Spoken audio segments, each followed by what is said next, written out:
All right, thank you for staying with Business Today. Now, today we are talking about investments in real estate. And joining us is George Arabu, who is the Vice President, Architectural Association of Kenya, and Churchill Winston, who is the CEO, Safaricom Investments Cooperatives. Thank you so much for still sticking with us. Now, let's look at investors and investing in counties and the factors that drive investments into real estate in different counties. So for Churchill, when you look at the investments in different counties, and what really influences someone to invest in real estate in a particular county? Thank you, Calvin. The real estate has grown phenomenally. The growth of real estate industry, as I said earlier, is influenced by three major things. One of them is investor confidence, and by this I mean those who want to invest in the real estate want that confidence. That confidence has already been eroded earlier by unscrupulous people who are coming into this space, as George has said, and not delivering their promise. So that said, it means that we really need to build that trust back.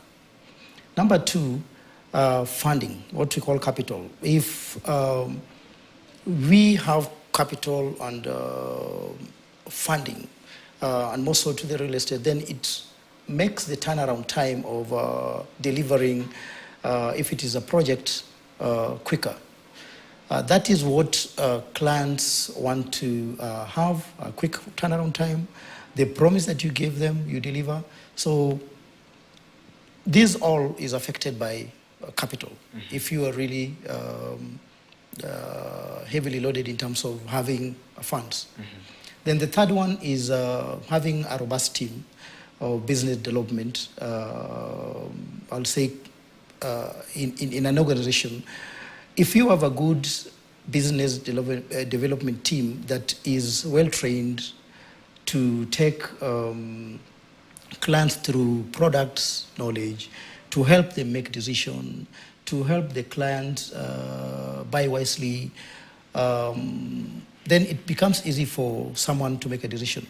So this team, most of organizations, if you look at the trend in the country in real estate, everyone is investing in their business development team. Yes. They're ensuring they are well trained, they are well remunerated, they have insight of the industry, the trend and all that.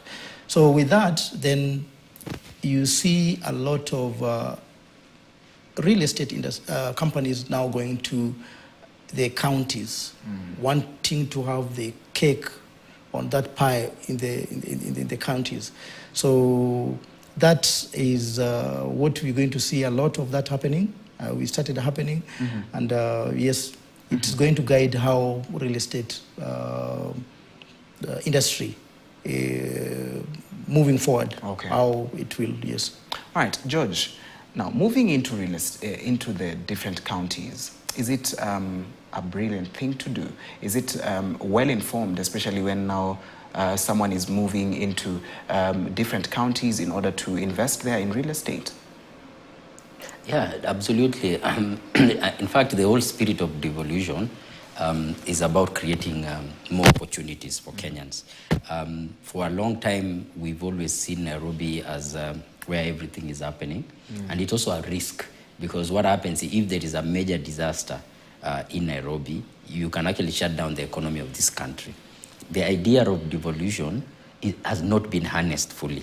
And unfortunately, even the governments at the county level are not looking at opportunities in real estate. It shouldn't be for private developers to go look for the opportunities. It should be for the county government to actually attract developers, give them incentives, give them some sort of leeways to be able to come in and develop. And particularly because most of the counties don't have a lot of the stresses that Nairobi has as urban areas.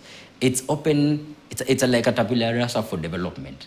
Like you can really do very good master plans. And just to say that for those investments to make a lot of sense, the counties must be involved very seriously. Like I know, I think you've heard of a county like Homa Bay that is starting to do master plans around industry developments and housing at a very big scale, so that we stop looking at this industry as individual homeowners, because we, as an ecosystem where you have housing and working spaces and other social amenities, you will quickly realize that a county that offers incentives for, let's say, like Safaricom investments to go there will actually benefit not just the investor, but the county itself, and then it can also start competing favorably with Nairobi, because Nairobi, as we speak right now, is grinding to a halt unless something is done.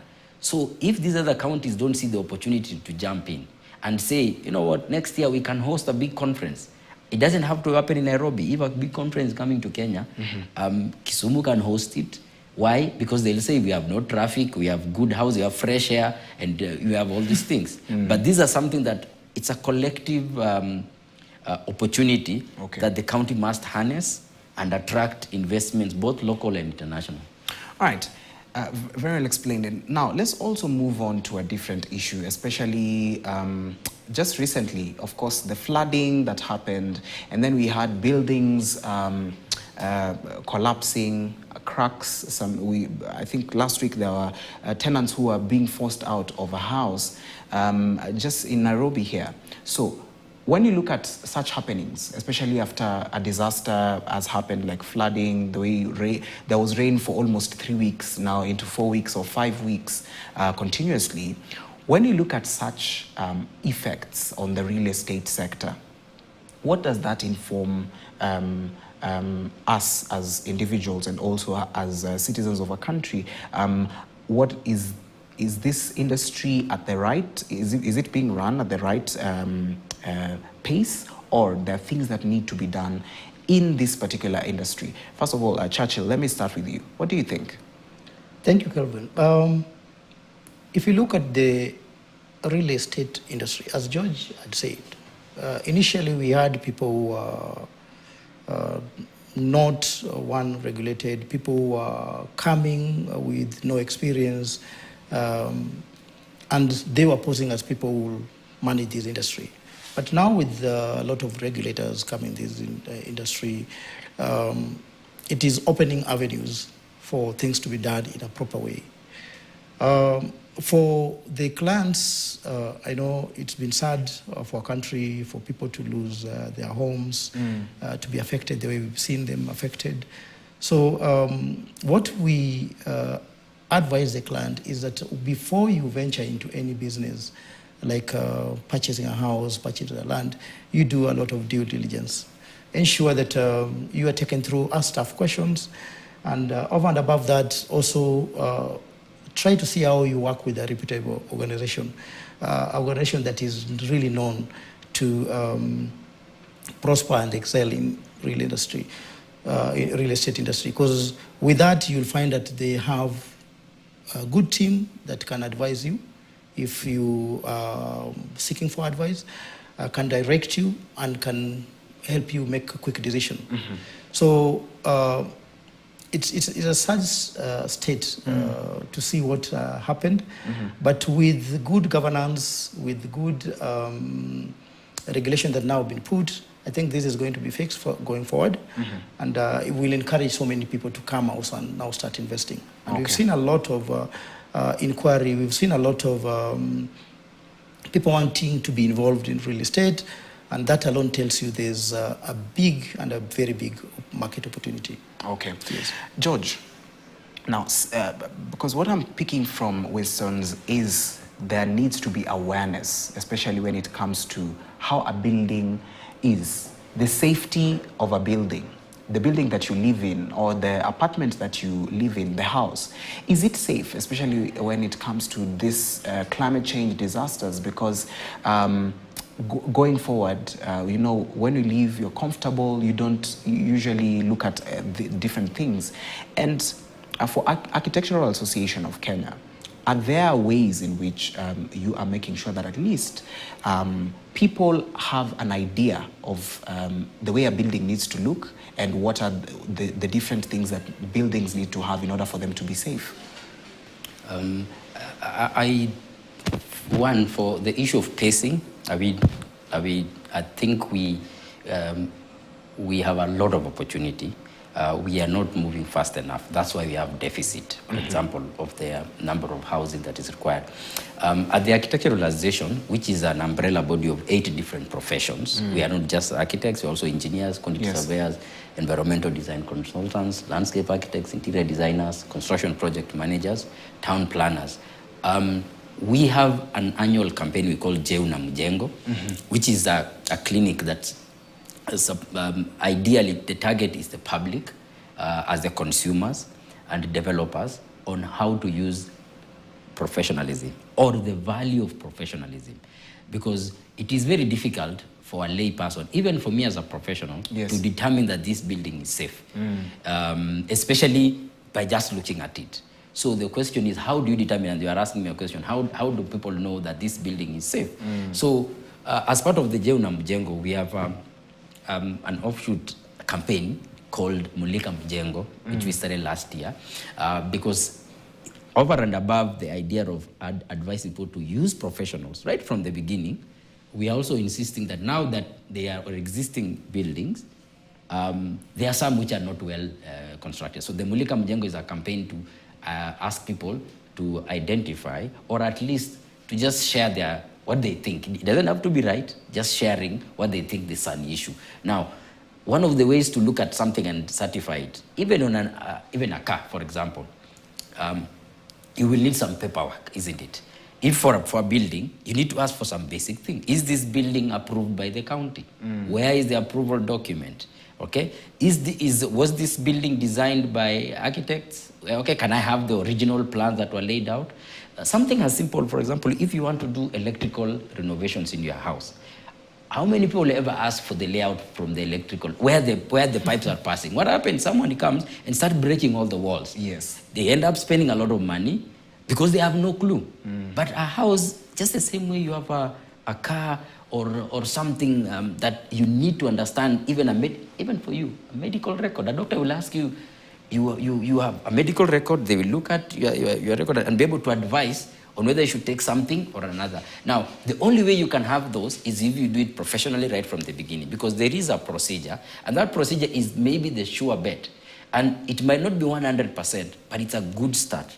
But right now, if you just move to a house because it looks shiny, because the landlord painted it fresh, and usually when you go and check a house, they switch on all the lights. Have you ever thought about it? Because they don't want you to notice there's no daylight in that house. If you switch off the light, you'll realize the rooms are dark. Some basic things like those. So for the Mulika Mjengo campaign, it's about professionalism. The Jeuna Mjengo is about professionalism. The Mulika Mjengo is about existing buildings. And then we have also gone further to develop what we call a healthy homes guidelines and checklist.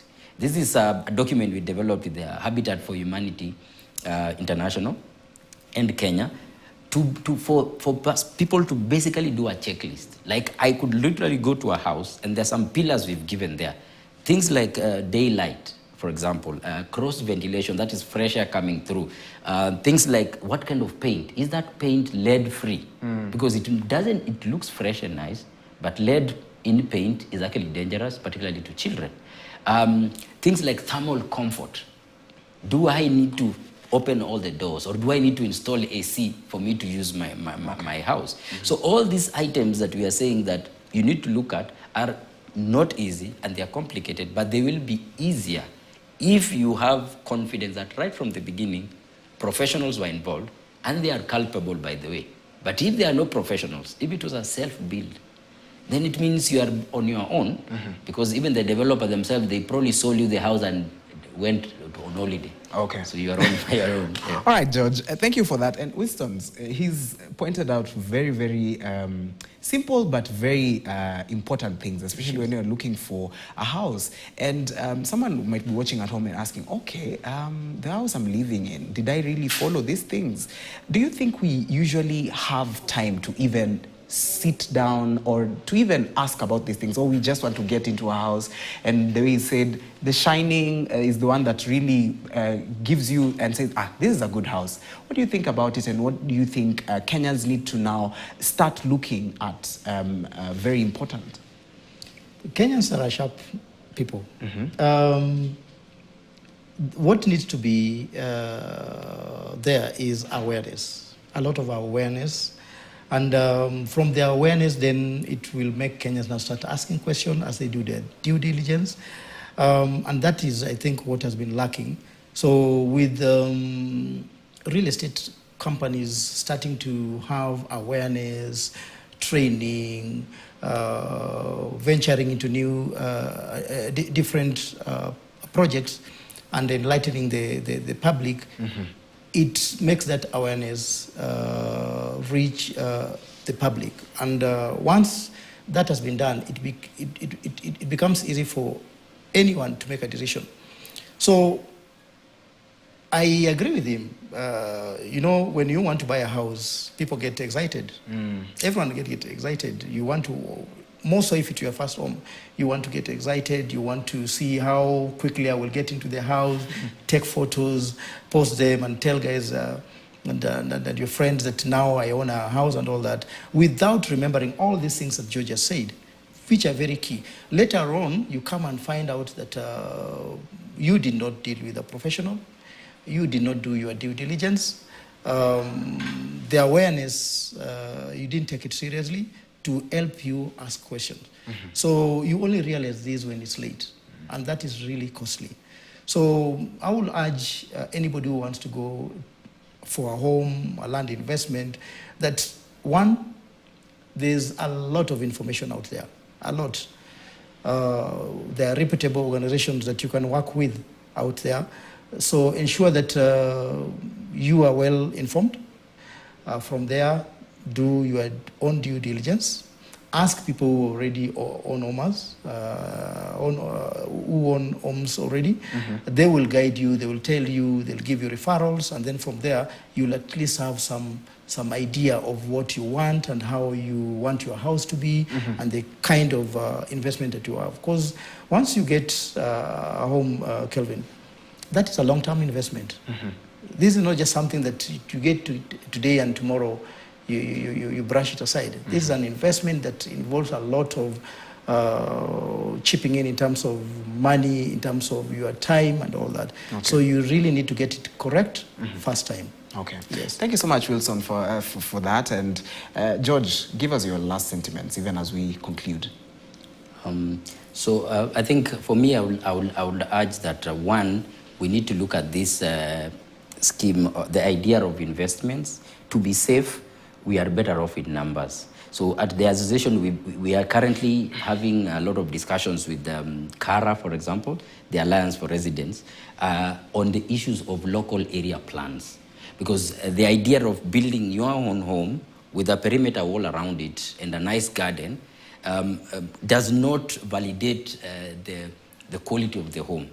What validates is the street, your neighborhood. Do you have public open spaces? How accessible are the public transport and other amenities within your neighborhood? And that can only be achieved if residents come together and literally demand for local area plans. These are essentially, it could be a street, it could be the neighborhoods you know where you are living, and can only be done if we come together. And I think eventually you need to look at, for example, the case where a neighborhood in Langata sued a developer because the developer did not provide a play area which they had put in their plans. And the best way to be safe is literally have documentation, have plans which are, because they are legal documents by the way, plans, urban plans and engineering drawings, architectural drawings, which are used for developing your house, are legal documents that you can even go to court with and tell the judge that I bought a house and it was supposed to have 10 switches, it only has 5 switches.